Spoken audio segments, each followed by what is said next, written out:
L'intelligence, c'est aussi la capacité de comprendre que le mariage ne se soutient pas qu'avec des câlins, avec des bisous et avec de l'argent. Les choses que les femmes aiment. Câlins, bisous, argent, attention, tendresse. Maintenant, elle sourit. Et d'ailleurs, ce qui est surprenant, c'est que ce sont les célibataires qui sourient. Hein. Et vous savez pourquoi elle sourit? Elle s'imagine déjà. Ah, le mari tendresse. Ah, ma soeur, que Dieu te soutienne. Le mariage ne se soutient pas qu'avec ça. Un homme, une femme intelligente va comprendre que le mariage se soutient avec le surnaturel également. C'est-à-dire un homme, une femme qui prie sérieusement. C'est un homme intelligent. L'intelligence permettra à ce que tu comprennes que la prière est l'arme des forts dans le mariage. Sans la prière, tu ne tiendras pas. Ton foyer ne pourra pas tenir. Et donc, un homme intelligent, une femme intelligente va naviguer dans la prière, va naviguer dans le monde spirituel. Est-ce que quelqu'un m'entend bien? À des moments, tu pries, le Seigneur te dit, aujourd'hui tu vas dormir par terre, ton mari te dit câlin, tu dis chérie, câlin, tu as câlin pendant 4 minutes, les autres minutes je dors par terre parce que ce mariage doit être soutenu par le monde spirituel. Demain, ce qui va arriver, on ne le sait pas. Les personnes que ton mari va rencontrer dans 10 ans, tu ne les connais pas. L'environnement change le cœur de l'homme. Même quand tu pries là, Seigneur, élève mon mari. Seigneur, Seigneur, de gloire en gloire, de gloire en gloire. Seigneur, la gloire de la deuxième maison. Ma soeur, tu sais ce que ça veut dire? Ça veut dire aussi que ton mari va rencontrer d'autres personnes. Ça veut dire que ton mari va rencontrer aussi des buveurs de vin, des buveurs d'alcool. Parce que au sommet là-bas, dans l'aisance, ou on va dire dans la noblesse, il y a aussi des gens qui boivent certaines choses. Ils ne vont pas prendre les Haguenais. Ah, ça, ce sont les gens de la vallée. Oui, dans la noblesse. Là-bas, maintenant, c'est le vin blanc. Ah, et c'est le vin blanc qu'on va prendre dans une chambre un peu tamisée. Une lumière tamisée. Là où il y a des filles qui vont entrer à tour de rôle. Ah, c'est ça aussi une certaine noblesse païenne. Tu as pensé à ça? Quand tu dis, Seigneur, élève mon mari, est-ce que tu crois que ton mari est prêt à affronter ça? Il y a certaines choses qu'on ne demande pas pour demander. Même quand Dieu dit, voilà pourquoi Jésus lui-même a dit, on a demandé à Jésus comment prier. Jésus a dit, dans la prière, rappelez-vous, quelque part il dit, donne-nous notre pain. Ça veut dire le pain que je serai mangé aujourd'hui, papa, donne-moi. Mais qui a donné cet exemple de prière? Jésus lui-même. Jésus lui-même, il faut réfléchir, maman, 100% Dieu, mais il te dit, il faut demander le pain que tu sauras manger aujourd'hui. Le pain que tu ne sauras pas manger, ne demande pas parce que toutes les femmes demandent, Seigneur, promotion, mon mari, Seigneur, qu'il monte. Tu vas aussi demander, qu'il descende.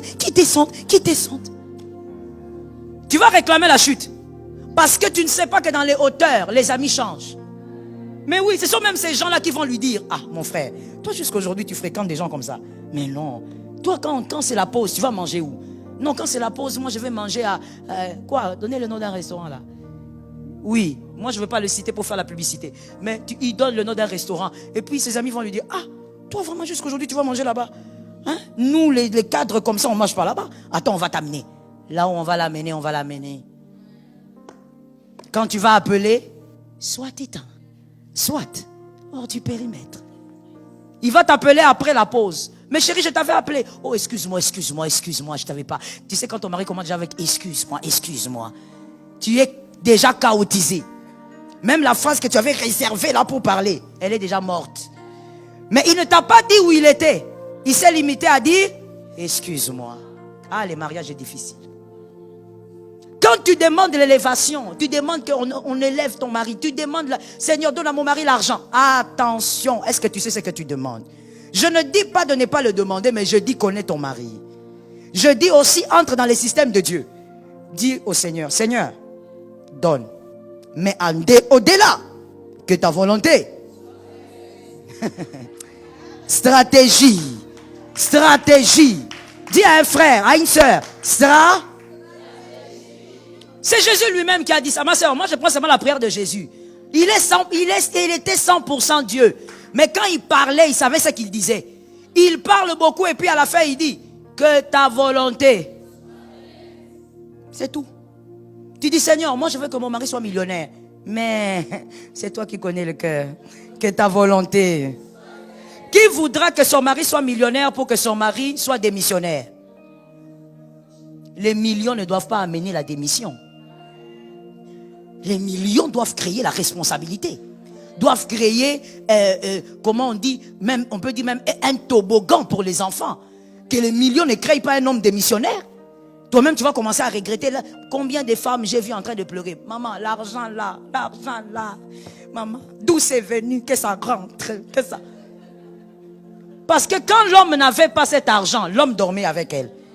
Depuis qu'il a commencé à voir certains billets, c'est fini. Quand il sort de son porte-monnaie, ce n'est plus le franc congolais, maintenant ce sont les héros. Alors depuis qu'il voit les héros, il est monté aussi vers les héros. Il commence à fréquenter les héros et les héroïnes. Et quand il y a des héroïnes, il ne manquera pas de l'héroïne. Tu vois ça? Mais tout ça, ce sont des choses que tu ne calcules pas. Quand tu es marié, au fait, ta tête est seulement dans la vie du mariage. Tu ne calcules pas le fait que l'élévation amène des amis. L'élévation amène aussi un autre système de pensée. Ton mari, tu le servais gentiment, vous mangez calmement. Il va commencer maintenant à te dire, non, non, moi quand je mange, il ne faudrait pas que tu sois là parce que je suis en train de traiter les dossiers. Ah, tu traites les dossiers. Comment tu traites les dossiers? Maman Alpha, dites Amen. Vous allez voir, vous êtes avec votre mari, vous êtes habitué, 5 ans, 7 ans, 8 ans, 10 ans de mariage. Quand vous mangez, tu lui fais un peu manger un peu de viande, un peu de poisson, et voilà, c'est la petite harmonie que vous avez créée. Le mariage est difficile, il faut créer des petites harmonies comme ça. Et puis vous êtes habitué avec votre petite vie tranquille, malgré que c'est du poisson, malgré que c'est un légume bizarre, façon. Mais un jour, l'élévation arrive, c'est plus du poisson, c'est du caviar. C'est plus du poisson, c'est autre chose sur la table. Et maintenant quand tu sers ton mari, il te dit, pourquoi tes ongles sont sales comme ça? Ah, mais chérie, ces ongles là, ces ongles on fait quoi? Non. Moi je n'aime pas les ongles comme ça, noir comme ça. Il a vu des ongles clairs. Hé, ma soeur, j'avais dit quelque chose quelque part, je te le dis aussi. C'est une logique au fait. Ce que tu ne connais pas ne peut pas te manquer. C'est clair comme l'eau de roche, c'est limpide. Ce que tu ne connais pas ne peut pas te manquer. Comment toi tu me dis que j'ai des ongles noirs? Tu as vu les ongles clairs de maman Janine? Tu as vu les ongles clairs? D'où te vient l'envie d'avoir des ongles clairs? L'élévation amène beaucoup de complications aussi. Voilà pourquoi tu dois savoir ce que tu demandes comme une femme sage. Quand tu demandes des choses pour la bénédiction de votre foyer, je suis d'accord avec toi, mais finis toujours par dire, Seigneur, que ta volonté soit faite. Parce que Dieu connaît ton mari et il te connaît aussi. Est-ce que quelqu'un m'a capté? Alors tu ne dois pas négliger le surnaturel dans votre couple. Je vais terminer par ce point-ci. L'intelligence, c'est aussi la capacité de comprendre que le bonheur se garde. On ne laisse pas s'envoler son bonheur. Je parle du bonheur de votre couple. On ne laisse pas le bonheur s'envoler, parce que le bonheur s'envole aussi. Et ça, bien aimé, pour avoir la capacité de comprendre et de gérer ça, il faut avoir de l'intelligence. Tu peux avoir l'onction sans comprendre ça. Tu peux avoir l'onction, croire qu'il faut prier alors qu'il faut plutôt appliquer l'intelligence et la sagesse. Chaque chose à sa place.